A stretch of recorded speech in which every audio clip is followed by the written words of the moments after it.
오늘 28절 말씀해 보시면 여호와의 말씀이니라. 내 종 야곱아, 내가 너와 함께 있나니 두려워하지 말라. 내가 너를 흩었던 그 나라들은 다 멸할지라도 너는 사라지지 아니하리라. 내가 너를 법도대로 징계할 것이요 결코 무지한 자로 여기지 아니하리라 하시니라. 그런 말씀이 있습니다. 거기 말씀해 보시면 내가 너를 흩었던 그 나라들은 다 멸할지라도 너는 사라지지 아니하리라. 그래서 남은 자 렘넌트, 그런 제목으로 하나님 말씀을 함께 나누겠습니다. 너는 끝까지 망하지 않을 것이다. 끝까지 지켜줄 것이다. 사라지지 않을 것이다. 그래서 남은 자 렘넌트입니다. 지난 주간에는 헐기도 하고 뽑기도 하시는 하나님이다, 그런 말씀 주셨습니다. 교인들이 언제 어려워하느냐? 오직 복음이 아니면 사실은 어려워합니다. 불필요한 작은 갈등, 이 부분에 자꾸 어려워하죠. 그래서 복음으로 자꾸 치유받아야 된다. 그 전도운동 흐름 속에 있지 않으면 결국 어렵게 된다. 그래서 우리가 세계복음화 흐름 속에 우리가 계속 같이 가야 된다, 그런 말씀을 주셨습니다. 그 서론적으로 예루살렘은 다 멸망하고 결국 백성들은 뿔뿔이 다 흩어졌습니다. 그래서 결국 디아스포라가 되었습니다. 디아스포라는 뜻은 흩어진 나그네, 그런 뜻이죠. 다 흩어져 버렸어요. 이스라엘이 범죄해서 하나님이 징계하신 것입니다. 그렇지만 하나님이 다시 회복시키실 것이다. 하나님의 언약이 있기 때문에. 이스라엘이 잠시 흩어졌지만 그러나 오히려 흩었던 나라들은 다 멸망할 것이다. 하나님이 그렇게 말씀하셨습니다. 하나님은 언약의 하나님이기 때문에 언약의 백성을 끝까지 지켜주실 것이다. 바로 회복돼야 될 이유가 있습니다. 왜 회복돼야 되느냐?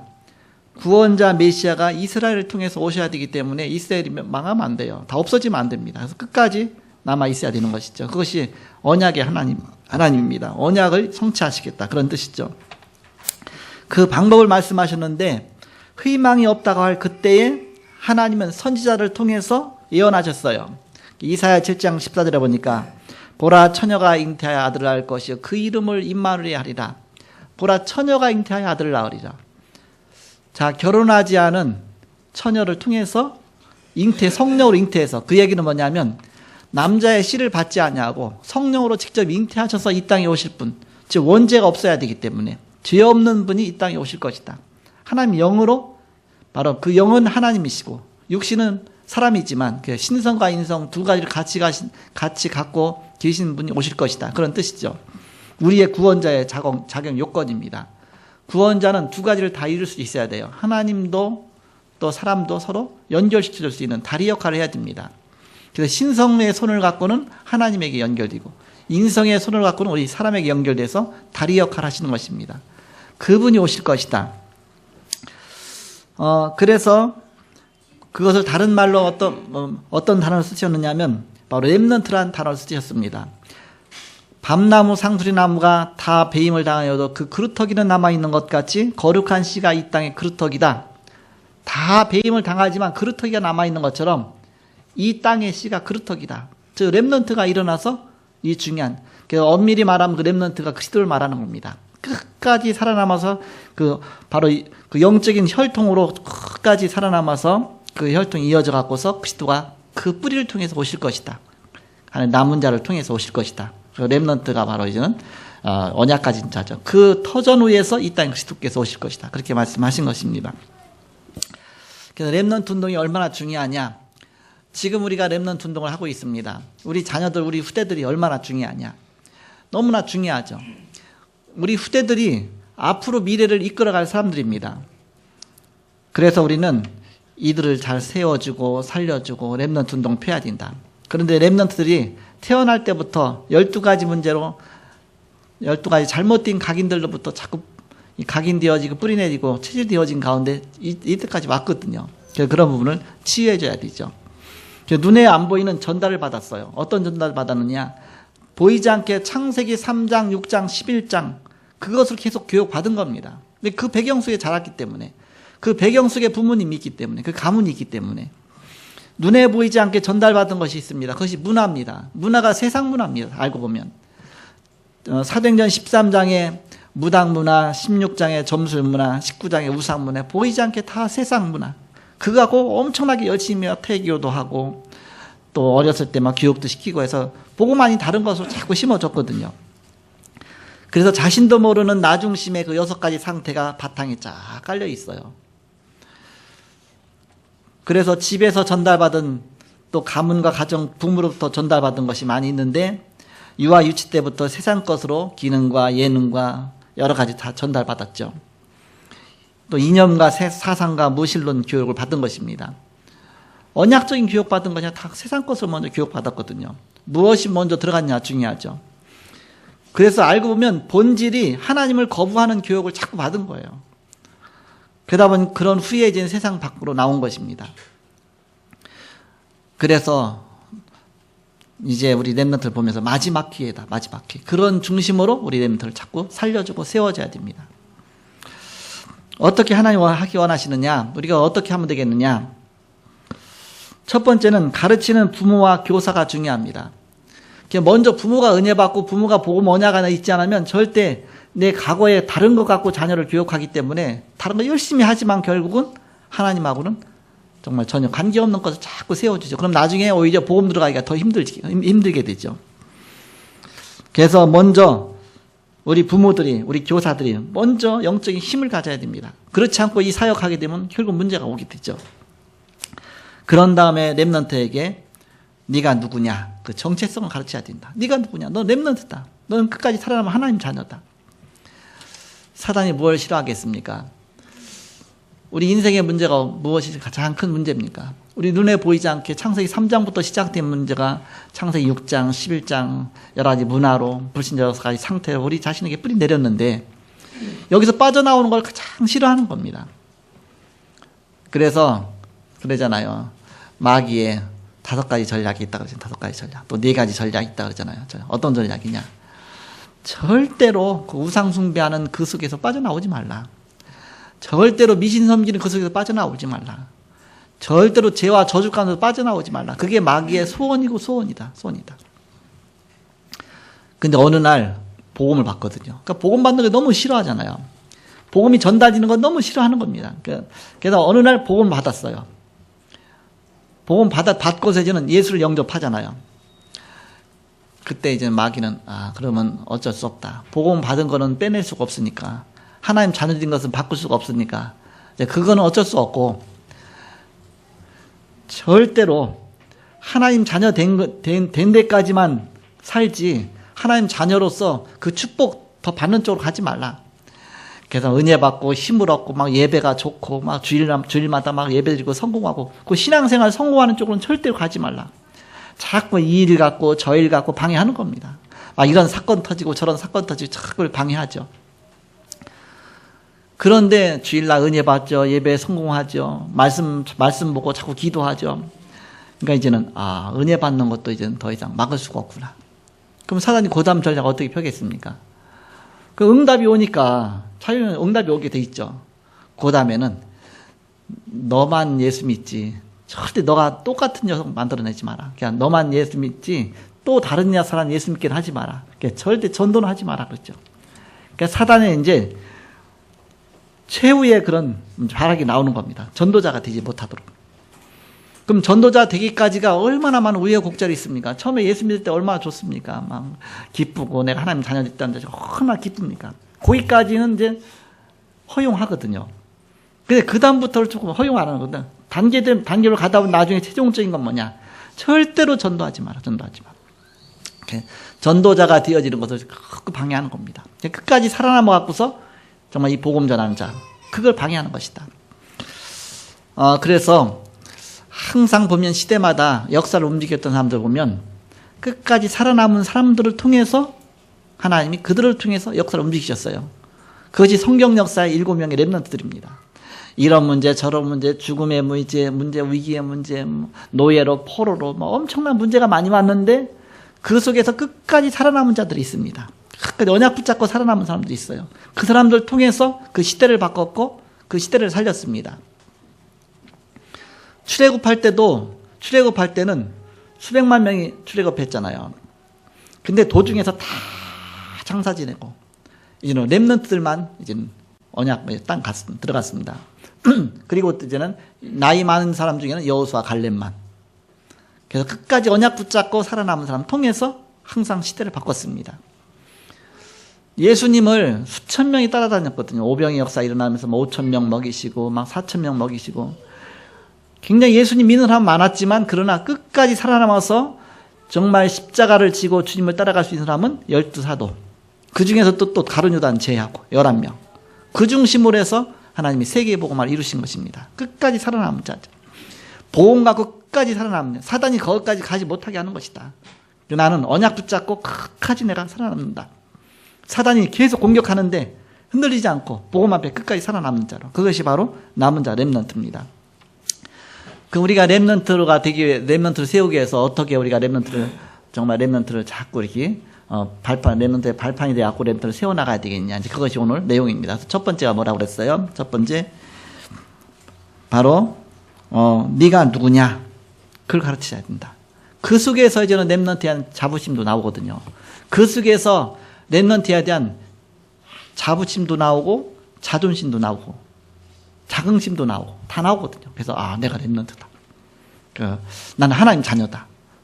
그래서 제일 먼저 우리 렘넌트를 어떻게 가르치냐. 너는 렘넌트다. 네가 누구냐. 너는 하나님의 자녀다. 너는 누구냐. 너는 세계복음할 언약의 사람이다. 너는 21세기 주역이다. 너는 하나님이 너를 특별한 자로 이렇게 끝까지 살아남게 하셔서 바로 이 복음에서 쓰임 받을 자다. 그렇게 세워나가라. 언약 따라가는 자. 우리 임두연 우리 청년이 이렇게 휴가 와서 이렇게 참석하고 있는데 주마등처럼 쭉 느껴질 거면 신앙생활 하다가 이제 군대 갔잖아요. 군대 가면 그동안 훈련이 있었죠. 거기다 또 막 인간관계 있지요. 막 엄청나게 힘들죠. 게다가 교회가 너무 좋죠. 예배드리는 잘 있다는 게 막 감격적이죠. 제가 처음에 군대 갔는데 논산 훈련소 거기 훈련 받고 그 다음에 자대에 갔어요. 자대에 갔는데 거기는 완전 전방이라 GOP 철책선 있는 데라 교회가 없어. 교회가 없는데 뭐 목사들도 없으니까. 근데 이제는 그중에 신앙 있는 사람이 있잖아요. 그 고참 중에 쫄병원제는 힘이 없으니까 얘기를 해갖고서 우리가 부대 내에다가 교회를 만들자. 그래서 주일마다 거기서 예배 드리자. 그렇게 된 겁니다. 지교의 식이죠. 그렇게 갖고서 그 소대가 4개 소대가 있는데 한 소대로 모여갖고서 주일마다 우리가 예배를 드리자. 그럼 예배 드리려면 목사님도 없으니까, 뭐 전도사님도 없으니까 우리끼리 너는 사회 보고 너는 설교하고 너는 한 명씩 딱 맡아서 하자. 저는 완전 쫄병이거든요. 갔죠. 이렇게 가갖고서 가는데 이제 고참들 이렇게 해놨어요. 이렇게. 근데 이제 가서 예배를 딱 드리는데 예배 딱 설교 마치고서 예배 마치자마자 마지막에 이제 주기도문을 마치잖아요. 그런 다음에 찬양을 딱 틀어놨어요. 테이프 갖고서. 어떤 찬양이냐. 크신 하나님의 사랑. 그걸 틀어놓은 거예요. 그걸 듣는 순간 눈물이 픽 나오는 거예요. 이렇게. 그동안 막 훈련소에서 훈련받고 막 그동안 막 예배도 갈 수가 없으니까, 교회가 없으니까, 예배도 지난 주간은 난생 처음으로 교회를 안 가봤고, 이렇게. 교회가 없으니까, 전방에서. 그런데 이제는 한 주 예배를 못 드리고서 이제는 그 다음 주간에 다시 이제는 서로 얘기하자고 예배가 시작이 된 겁니다. 전방으로 이제 가서 했는데 이제 제가 들어간 다음부터 한 주 못 드리고 그 다음 주에 생긴 겁니다. 그래서 딱 참석했는데 막 눈물이 나오는 거, 이렇게. 그 다음부터 막 돌려가면서 하는 겁니다. 쫄병이 뭐 합니까? 그래도 돌려가는 거예요. 오늘 다음 주에 네가 설교해. 설교하고. 쫄병에도 뭐 시키면 해야 되니까. 그러면 설교가 이제 부담이 되잖아요, 일단. 그러니까는 다음 주는 이제 네가 설교해. 그래서 쫄병이지만 해야 되잖아요. 일주일 내내 이제 고민이 되는 겁니다. 그러면서 사회에 있을 때에 들었던 말씀 또 성경 막 생각하면서 막 계속 묵상하는 겁니다. 그래서 설교 준비를 일주일 내내 하는 거예요. 근데 전방이다 보니까 밤에는 보초 쓰거든요. 그리고 낮에는 자요. 낮에는 땅속에 들어가서 자요. 밤에는 근무 쓰고요. 총각부. 밤에 밤새도록 근무 쓰면서 성경을 막 다시 막 되뇌우고 묵상하고 또 다시 막 자꾸 생각하고 옛날에 설교 들었던 거 생각하고 막 계속 하면서 나 나름대로 머릿속에서 뭐 쓸 수는 없잖아요. 이렇게 밤이니까. 또 이제 뭐 그렇게 뭐 이렇게 그것을 군대에서 할 수도 없으니까. 그러니까 머릿속에다 설교 준비를 다 하는 겁니다. 그렇게 한 다음에 주일날 돼갖고 이제 설교를 딱 하죠. 이렇게. 그때부터 설교가 시작이 됐습니다. 제가 목사가 될 줄 알았겠습니까? 그때는 뭐 아무것도 아니었는데, 집사도 아니었는데, 청년이었는데, 이렇게. 또 뭐 그런 생각도 없었는데. 근데 웬걸 이제는 제가 그랬거든요. 일주일에 한 번씩 주일날 가서 예배 드리는 거 말고, 우리 내무반에서 날마다 예배 드리자 그런 거예요. 제가 그렇게 해놨거든요. 그랬더니, 소대장이 예수도 안 믿는데, 그럼 그렇게 해라 그런 거예요. 날마다 예배 드리라 그런 겁니다. 그럼 날마다 예배 드리면, 날마다 설교해야 되잖아. 누가 설교해? 나만 설교야. 예수 믿는 사람 하나도 없어. 저 혼자만 예수 믿어요, 보니까. 제가 이제 날마다 설교를 해야 되는 거예요, 이렇게. 근데 이제는 사회 볼 사람이 없잖아요. 그 사회는 뭐 예수 안 믿어도 하니까. 옛날에 교회 다녔던 사람 중에 교회 가서 이렇게 예배 드리는 거 한번 봤으니까. 이렇게 사회 받아서 다 순서 다 적어주고서 하라고 그래요, 이렇게. 또 기도문 다 적어주고 이렇게 기도하라고. 아무도 없으니까. 한 명은 기도시키고, 한 명 사회하고, 설교는 내가 하고. 날마다 하는 겁니다, 이렇게. 그랬더니, 복음 싫어하는 사람이 나오잖아요. 그것도 고참이, 너 설교 짧게, 너 설교 길게 하면 너 죽을 줄 알아. 근데 제가 막 믿음이 충만해갖고서, 오히려 더 오기가 생겨갖고 더 길게 했네, 설교를.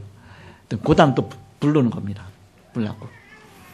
너 또 한 번 너 설교 길게 하면 넌 죽는다고. 오기 생기잖아요. 또 길게 했네. 일 와. 어디 갔냐. 식당으로 끌고 갔어, 이렇게. 식당 끌고 가서 빠따, 큰 꽃갱이짜리 빠따를 탁 갖다 놓은 거, 이렇게. 엎드려. 딱 엎드렸죠. 엉덩이를 그 빠따로 치려고 하는데, 그 안에 식당에서 일하는 사람이 한 명이 딱 일병이 한 명이 있어요. 나를 확 씌우더니 자기가 딱 엎드리는 거예요. 제가 맞겠습니다. 그런 거예요. 그래갖고서 나는 또 내가 최고 쫄병이거든요. 맞겠다고 한 사람이 나보다 조금 더 먼저 온 일병이에요. 근데 그 사람은 그 사이에 벌써 내가 영접시켜갖고서 구원받은 사람이에요. 그러니까는 자기가 대신 맞겠다는 거야, 이렇게. 그래갖고 그 사람은 식당 일 하다 보니까 시간이 많다 보니까 날마다 성경을 읽고 있었어, 그 사이에. 그러니까 믿음이 들어가갖고서 성경, 신약 성경, 사도행전 정도까지 읽은 거 있죠. 며칠 사이에. 그러면서 아주 얼굴이 확 밝아진 거예요. 막 환해졌어요. 은혜 받아갖고서. 날마다 예배 드리니까. 갖고, 제가 맞는다 했더니 이게, 뭐 며칠 더 먼저 왔으면서 고참이 맞는다면 맞는 거지. 너 저리 가. 고참 말 들어야 되잖아. 그래서 고참이 대신. 그러니까는 쫄병 고참이지만, 엎드리고서 그 위 고참이 이제는 꽃갱이 자루로 그 사람을 때렸어요. 3대를. 난 안 맞고. 그런 다음에 주일날 가서 제가 다시 가서 설교를 또 하죠. 하는데 요번에는 제가 맞는 것 같으면 더 오기가 생길 텐데 딴 사람이 맞으니까 길게 못 하겠다고요. 그 사람 또 맞을까 봐. 그래갖고서 조금 줄여갖고 설교하고. 그렇게 설교하다가 제대했습니다. 이렇게. 마귀는 그렇게 싫어하는 겁니다. 이 복음이 전달되는 걸 너무너무 싫어한다. 복음 받지 못하게 한다. 이렇게. 계속 우상숭배하고 귀신성기고 저주 가운데 있지 절대로 빠져나오지 마라. 절대 예수 믿지 마라. 계속 영적 문제, 정신 문제 늘 시달리면서 그대로 망하지, 그 가문까지 망하지, 절대로 빠져나오지 마라. 그게 마귀의 소원입니다. 근데 빠져나왔다. 그러면 이제 예수 믿었다. 막을 수 없잖아. 이미 믿었으니까. 그 다음에는 은혜 받지 못하도록 자꾸 방해하는 겁니다. 막 교회 못 가도록 방해하고, 은혜 받지 못하도록 방해하고, 그거 사단의 전략이에요. 은혜 받기 시작하면, 그 다음에는 전도자 되기를 원치 않잖아요. 그러니까는 더 이상 훈련 받지 말고, 더 깊이 들어가지 말고, 자꾸 뭔가 이렇게 복음으로 들어가지 말고, 막 응답 받지 말고, 막 그렇게 속이는 겁니다. 응답 받고 전도자가 되면 더 이상 사단은 어떻게 할 수가 없죠. 그럼 그 사람 통해서 이런 중요한 하나님의 역사가 일어나는 것이죠. 그것이 바로 남은 자 렘넌트의 축복입니다. 남은 자 렘넌트. 그래서 우리 자라는 우리 후대들이 끝까지 살아남아야 될 남은 자 렘넌트 아닙니까? 우리 자녀들에게, 후대들에게 뭘 가르쳐야 되냐? 네가 누구냐? 내가 누구냐? 이 정체성부터 가르쳐야 된다. 너가 누구냐? 너 하나님 자녀지 않냐? 네가 그런 어려운 가운데 있다 할지라도 그렇게 정말 그런 환경 속에서 있다 할지라도 너는 하나님 자녀다. 늘 그 생각 갖도록. 하나님 앞에 서도록. 그래서 가르치는 부모와 교사가 너무너무 중요하다. 그 정체성을 심어줄 수 있어야 되니까. 본인이 정체성이 없는데 어떻게 정체성을 심어주겠습니까? 그래서 영적 세계를 보는 기도가 필요해요. 사단이 어떻게든지 무너뜨리려고 하니까 영적인 싸움 싸우고 위에서 기도해주고 사단이 절대 건드리지 못하도록. 처음에는 연약하니까. 어린애기 태어나보세요. 얼마나 연약합니까? 늘 보호해주잖아요. 어머니가 막 생명 걸고 보호해주잖아요. 그게 필요하잖아요. 그래서 그런 마음으로 계속 기도해주는 겁니다. 그래서 결국 뭐가 먼저 들어가야 되냐? 세상 것이 들어가기 전에 먼저 그리스도, 하나님 나라, 오직 성령 이것이 들어가져서 그거 가지고 21가지 작품이 만들어져야 되는 것입니다. 그래서 감람산의 비밀, 그리고 갈보리산의 비밀, 감람산의 비밀, 마가다락방의 비밀, 그런 비밀부터 들어가야 된다. 천명과 소명, 사명이 나와줘야 되고, 그리고 당연성, 필연성, 절대성 속에서 이 복음 속으로 들어가고, 또 일심 전심 지속할 것이 무엇인가? 오직 유일성 재창조. 24, 25 할 거, 영원히 영원 축복 누릴 거. 그거 갖고 각인 뿌리 체질을 점점 시켜서 이제는 절대 흔들리지 않는 렘넌트로, 하나님의 자녀로 이제 세워야 된다. 그걸 누가 잘하느냐? 3단체가 다 세상 사로잡고 있습니다. 여러 가지 뉴에이지 사상으로. 프리메이슨의 그런 여러 가지 정치적인 그런 여러 가지 조직 갖고서, 뭔가 유대 조직 갖고서 막 그 사상과 여러 가지 이념과 그런 완전히 사로잡아서 그쪽으로 끌고 가잖아요. 어렸을 때부터 그쪽으로 막 집어넣습니다. 그래서 복음 대신 창세기 3장으로 그렇게 뿌리 내리고, 복음 대신 창세기 6장으로, 11장으로 다 무너지도록, 어느 날 다 무너지도록. 그래서 우리는 창세기 3장이 아니라 오직 그리스도를 심어줘야 된다. 우리는 창세기 6장 네피림이 아니라 바로 하나님의 나라의 비밀을 자꾸 심어줘야 된다. 창세기 11장에 무너지는 바벨탑이 아니라 우리는 오직 성령 충만과 능력으로, 하나님의 권능, 축복으로 그렇게 자꾸 심어줘야 된다. 그렇게 바꿔줘야 된다. 그러면 하나님 만드신 내가 보이는 겁니다. 아, 내가 정말 하나님 나를 이렇게 만들으셨구나. 내가 정말 하나님 안에서 이 가장 이렇게 존귀한 자구나. 보배로운 자구나. 그래서 이런 부분을 우리가 다 깨닫도록 해줘야 되죠. 그래서 그것이 언약 속에서 나오지 않습니까? 하나님 말씀 속에 나오지 않아요. 이번 주 금요일 날 엊그저께잖아요.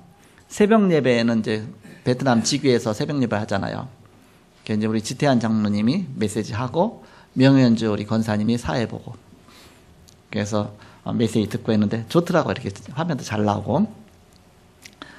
근데 메시지 하다가 이제 무슨 얘기를 하냐면, 뭐 이제 언약 안에서 결혼했고 언약 안에서 이제 다 하나님 준비하셨으니까 우리 지태한 장로님이 그 부인이 명현주 권사가 임신한 거 얘기를 하죠. 이렇게 임신이 됐다고 자기 기도하고 했는데 하나님이 딱 임신하게 하셔서, 보면 결혼도 그 직위에서 결혼했지요.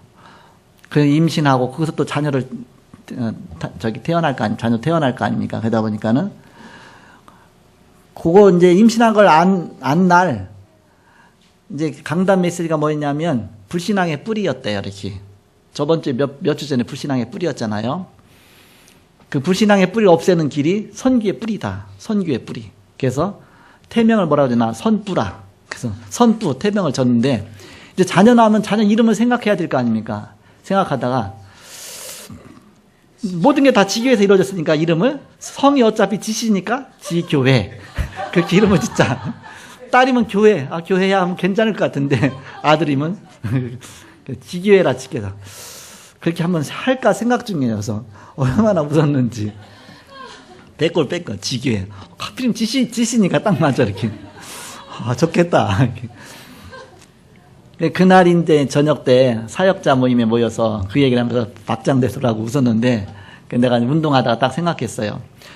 지교회를 넘어서 세계복음화 해야 될 거 아니냐. 세계복음화도 하나님 언약 속에서 성취해야 될 거 아니냐. 그러면은 지교회를 넘어서 세계복음화 축복과 그러면서 언약 성취니까 지세원이라고 해라. 얼마나 좋겠냐. 이번 주에 이제는 베트남 순회에 가는데, 그러면 지교회보다 지세원이 더 이쁘지 않을까? 그래서 이제 지금 아마 듣고 있겠지만, 그랬더니 옆에 있는 사람이, 이름 너무 좋네요. 그러는 거예요. 그래서 하나님이 이제는 어떻게 인도하실지 모르겠지만, 저는 장명가는 아닙니다.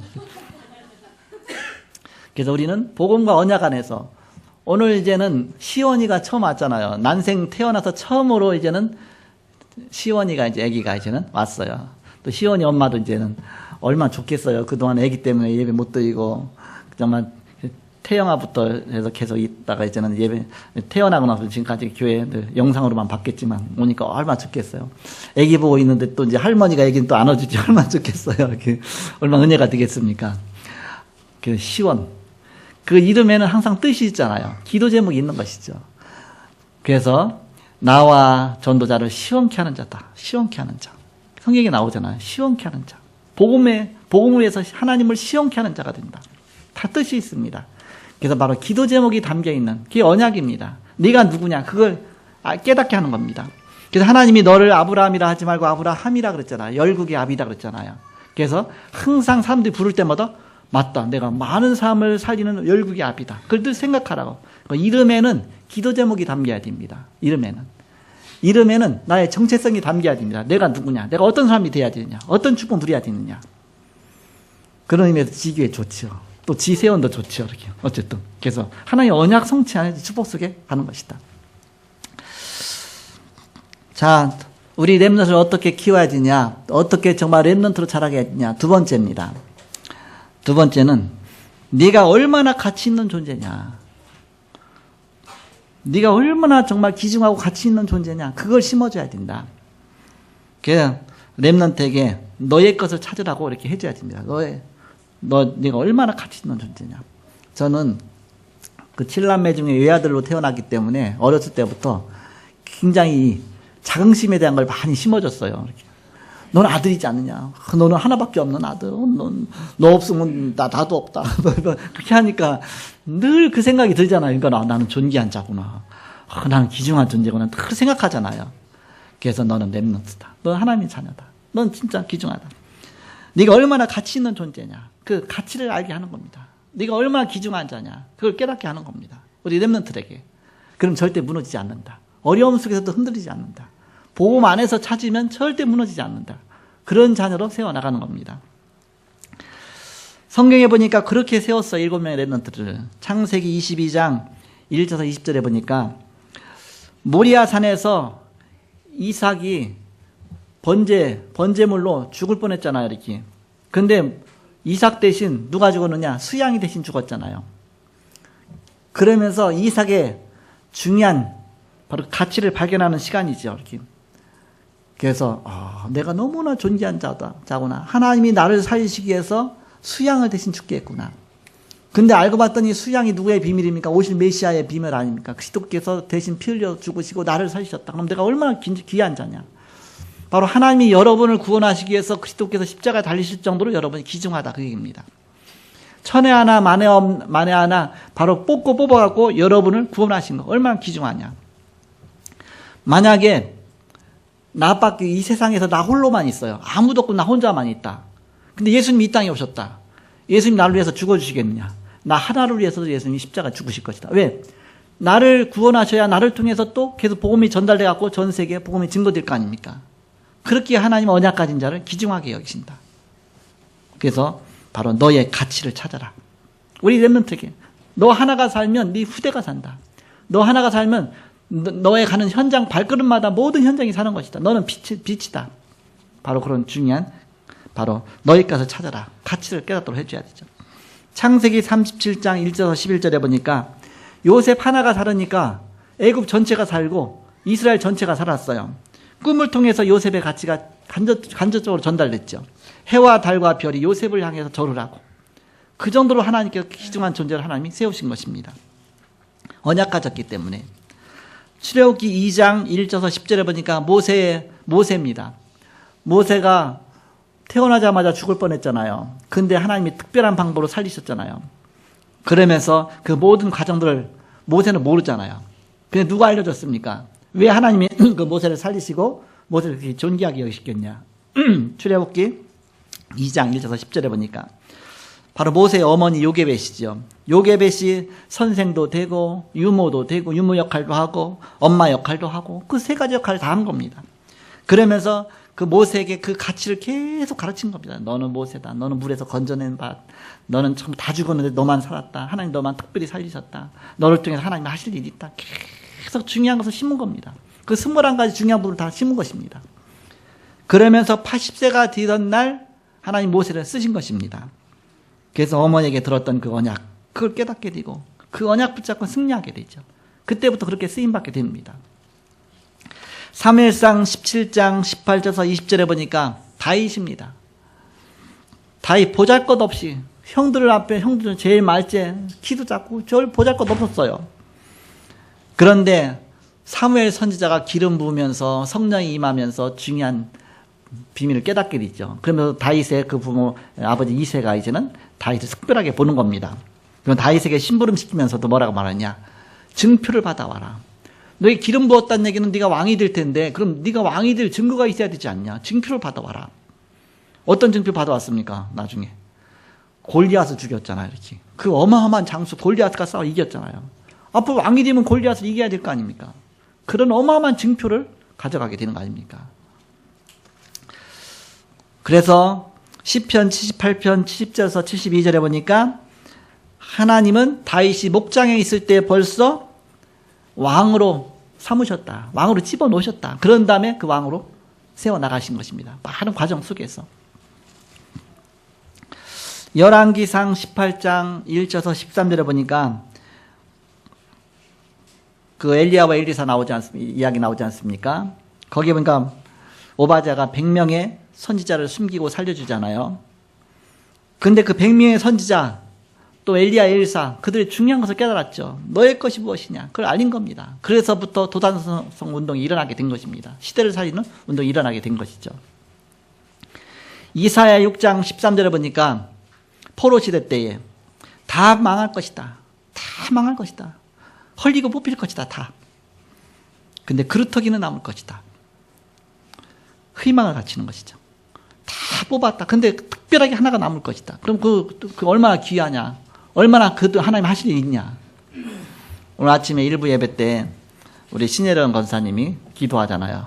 근데 지난주 강단 말씀에 헐리고 뽑히고 다 뭐 헐리고 뽑히고 그 말씀대로 우리 교회 위에 이제 공사하느라고 헐고 뽑고 다 그러면 하나님이 새롭게 하실 일이 있기 때문에 그래서 그 속에서 하나님이 새로운 성전 준비하시고 막 그 의미가 있다. 항상 우리는 하나님 왜 다 무너졌고 다 근데 왜 특별하게 하나님 남은 자, 그 남은 자 통해서 하실 일이 있다. 그런 뜻 아닙니까? 신약에 와서 디모데후서 3장 14절 17절에 바울이 디모데에게 너의 것이 무엇이냐? 그걸 중요한 걸 알린 겁니다. 너는 내게 들은 바를 충성된 사람들에게 가르쳐라. 저희가 또 다른 사람들을 가르칠 수 있으리라. 중요한 걸 전달하죠. 그래서 그 언약이 성취돼서 나중에 로마 복음화까지 세계 복음화까지 이루어지게 되죠. 그래 너의 것이 무엇이냐? 그걸 찾도록 하라. 마지막 세 번째입니다. 너무나 귀중한 우리 렘넌트들, 우리 자녀들에게 무엇을 가르쳐줘야 되냐? 바로 세 번째는 이것이 너의 현장이다. 이것이 너의 앞으로 해야 될 일이다. 바로 미래를 가르쳐줄 수 있어야 됩니다. 이런 세상 속에서 넌 살 것인데 이것이 너의 현장이다. 그걸 우리가 알려줘야 된다. 그러기 위해서는 바꿀 것이 있습니다. 신명기 6장 4절에서 9절 잘못 각인 뿌리 체질인 것 바꿔야죠. 그래서 하나님 말씀으로 계속 심어줘야 됩니다. 하나님 역사하시면 쉽게 바꿀 수가 있습니다. 그러기 위해서는 갖출 것이 있습니다. 집중력입니다. 세상과 싸워 이기려면 집중력이 있어야 돼요. 거의가 집중이 아니라 자꾸 집착이잖아요. 집착. 공부도 집중을 하는 것이나 집착하죠. 뭔가 이게 하나의 언약이 아니라 자꾸 엉뚱한 쪽으로 이쪽 저쪽으로 막 자꾸 욕심에 끌려 막 집착이 되는 겁니다. 그러면 하나님 앞에 진정으로 쓰임받기 힘들죠. 그러면서 누릴 것이 있다. 하나님 주시는 축복과 기도 응답 속에서 늘 하나님 주신 지혜 속에서 창의력, 하나님 창조의 능력, 그 축복 속으로 자꾸 들어가라. 그러면 세상을 정복하는 축복 누리게 된다. 그래서 네가 누구냐? 그러면서 네가 얼마나 가치가 있는지 아냐? 너의 현장이 뭐냐? 그런 부분을 우리 애들에게 잘 알려줘야 된다. 마지막 결론입니다. 그러면서 우리 렘넌트를 통해서 인생 작품이 만들어지는 것입니다. 인생 작품이 하나씩. 그 작품 만든 사람이 누구냐? 여러분들입니다. 여러분들이 랩런트를 작품 만들어 나가는 겁니다. 도화지에다 하얀 백지에다가 그림 그려 나가는 거 아닙니까? 그래서 바로 그 축복을 누려야 된다. 그래서 여러분들은 바로 후대들의 미래다. 여러분들의 오늘은 후대들의 미래가 되는 것이다. 오늘 하나하나에게 하나 내 언어라든지 내 행동이라든지 자녀들을 놓고서 우리가 후대들의 미래를 준비시켜 나가는 것이다. 그 렘넌트에게 시대를 읽는 것을 가르쳐줘야 됩니다. 그래서 역사 공부도 시키고 또 책도 많이 읽게 하고 시대 흐름도 보게 하고 자꾸 이제 시대 보는 눈을 좀 열어줘야 되죠. 그러면서 시대 속에서 살면서 자꾸 이렇게 역할도 좀 주인 역할 할 수 있도록 뭐든지 하더라도 이렇게 할 수 있다면 모두 다 주연으로 만드는 것이죠. 그래서 우리가 연극하면 항상 주인공 중심으로 모든 게 움직이잖아요. 이렇게 하나님이 나와 함께해서 내가 이 땅에서 내가 바로 주인공으로서 내가 그 역할극에서 주인공 역할도 좀 해보도록 하고 이렇게 늘요 조연만 하다 보면 늘 조연 인생 살잖아요. 이렇게 항상 뭐든지 주연으로서 딱 할 수 있도록 그러면서 세계복음화의 주역으로 딱 뛸 수 있도록 자꾸 훈련시켜 주는 겁니다. 조장 역할도 해보게 하고 또 이제는 뭔가 중요한 저는 세 가족 오면 세 가족 양육하면서 그 날짜로부터 기도를 시켜요. 여러분 기도시키면 법을 떨고 막 오늘 교회 수요 예배인데 내가 기도네. 교회 나갔으면 큰일 날 뻔했네. 내가 그러니까 기도 안 하려고 그랬잖아, 여기. 그게 이제는 보이지 않게 뿌리 내린 것 때문에 씁니다. 세 가지 오자마자 제가 첫 번부터만 기도를 시켜요. 기도가 부담이 안 되도록. 너무 자연스러워지도록. 제가 이제 교회 다니면서 기도가 자연스러워지니까 기도는 너무 쉬운데 설교는 너무 힘들더라고. 기도는 하나님하고 하니까 너무 쉽고 좋아요. 그러나 설교는 너무 힘들고 사람들한테 말하는 건 힘들고 기도만 하면 좋겠네 그 생각했는데 뭔가 이제는 인생 작품을 만들어 나가는 겁니다. 그래서 주연으로 만들고 자꾸 이렇게 역할할 수도 해주고 현장에서 또 작게 한 것이 도단성 운동 일어나고 로마 복음화로 연결됐다. 우리의 작은 사역들이 지금 현재 하는 일이 앞으로의 중요한 미래를 준비하는 것이다. 그런 마음으로 여러분 사역해야 되겠습니다. 그래서 우리는 앞으로 전도운동이 일어나도록 다른 자꾸 교사들을 세우고 키우고 또 렘넌트 세울 수 있는 교사를 키우고 또 선교운동이 일어날 수 있도록 또 해외 교사도 키우고 그래서 우리가 전도 선교에 확실한 그런 바로 리더자를 자꾸 세워나가야 된다. 교육만큼 하나님이 축복하시는 것이 없다. 그래서 렘넌트 운동에 귀하게 쓰임받는 바로 여러분 되시길 바랍니다. 그래서 그냥 내가 자녀를 하나 뭐를 시키더라도 항상 의미를 부여하면서 중요한 하나님 언약 속에서 항상 뭐든지. 우리 렘넌트들이요, 거의가 요즘에 보면 조금 하다가 금방 포기하고 좀 힘들면 막 남한테 미루고 내가 좀 잘못했다. 그럼 내가 책임져야 되는데 자꾸. 그러니까는 모든 게 이제 내 자신이 사라지죠. 내 자신이 사라지는 것이 아니라 내가 자신을 찾도록 항상. 그래서 책임감 있게 복음 안에서 언약 붙잡고 승리하도록 그런 렘넌트로 키우고 또 렘넌트의 발판이 되시는 여러분 되시기를 그리스도의 이름으로 축복합니다. 기도하겠습니다. 하나님 감사합니다. 남은 자 렘넌트의 축복 누리게 하시고 또 하나님이 특별히 하실 일이 계시기 때문에 언약 성취하시기 위해서 끝까지 살아남게 하시고 남은 자를 통해서 하나님은 중요한 역사를 이뤄나가시는 주님, 우리 온 성도가 다 남은 자 렘넌트가 되게 하시며 렘넌트의 발판이 되게 하시며 또 주역이 되게 하시고 한 시대를 살리는 언약 성취의 주인공들이 다 되게 하여 주옵소서. 오늘도 우리 가운데 함께 하시고 성령으로 내 주인도 역사하시는 주님을 찬양합니다. 주 예수 그리스도의 이름으로 기도하옵나이다. 아멘.